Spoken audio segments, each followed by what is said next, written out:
ശ്രീഗീതയെ പോലൊരു പെൺകുട്ടിയെ സഹായിക്കാൻ വേണ്ടിയിട്ട് ചിലരൊക്കെ വരും, ചിലർക്ക് അത് ഒരു മുതലെടുക്കാൻ വേണ്ടിയിട്ട് വരും. മുതലെടുക്കാനാണ് കൂടുതൽ സഹായം ഉണ്ടായത്. അതെങ്ങനെയാ നേരിട്ടത്? ആയിക്കോട്ടെ, ഇന്ന് നമുക്ക് ഇവിടെ തന്നെ കൂടാ, എല്ലാം അറിഞ്ഞിട്ട് തന്നെ. എന്നെ പഠിപ്പിച്ച അധ്യാപകൻ തന്നെ എന്റെ അടുത്ത് പറഞ്ഞിരുന്നു ഞാൻ വരട്ടെ. ആള് വന്ന് ചേർന്ന് എണീറ്റിട്ട് ബെഡിൽ വന്നിരുന്നു. എന്താ ഉറക്കം വരുന്നു. പിന്നെ എന്നെ ബെഡിലേക്ക് പിടിച്ച് കിടത്താനുള്ള പ്ലീസ് എനിക്കൊരു ഉമ്മതാ.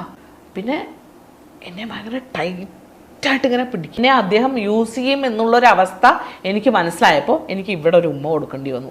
ഞാൻ വേറെ ഒന്നും ചെയ്തില്ല, ഇത്രേ ചെയ്തുള്ളൂ.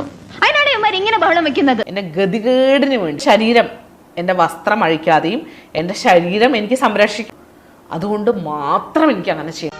ഇവനൊക്കെ എന്ത് ചെയ്യണമെന്നറിയാവോ? വെടി വെച്ച് കൊല്ലണം. മാത്തച്ഛൻ എന്ത് പറയുന്നു? പേഴ്സണലായിട്ട് വാട്സാപ്പിൽ മെസ്സേജ് ചെയ്തു. നാണുണ്ടോ? ഉളുപ്പുണ്ടടാ ചക്കണക്ക്. ഭർത്താവിന്റെ വീട്ടിലുള്ള സമയത്ത് ഇതേപോലുള്ള ബുദ്ധിമുട്ടുകളും ഉണ്ടായിട്ട് 6 മണിയായപ്പോ സത്യം പറയണെങ്കിൽ തുണിയൊക്കെ അവനുണ്ട് ദേഹത്തുണ്ട്. പറയടി.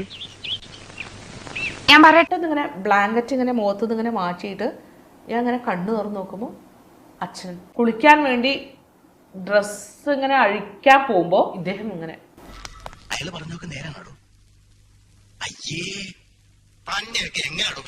കുറച്ച് 3 മണി 4 മണിയായപ്പോ ഞാൻ ഫോൺ എടുത്ത് നോക്കുമ്പോ ഗീതാ എനിക്ക് കുറച്ച് ന്യൂഡായിട്ടുള്ള ഫോട്ടോസ് അയച്ചു. എനിക്ക് മാസ്റ്റർബേറ്റ് ചെയ്തിട്ടൊന്നും കിടന്നുറങ്ങാൻ. ഇങ്ങനെ ഒരു പല നാള് ഞങ്ങളുടെ കുടുംബത്തിൽ വന്ന് കയറിപ്പോയി മാത്തച്ഛനോട് ഞാൻ മാപ്പി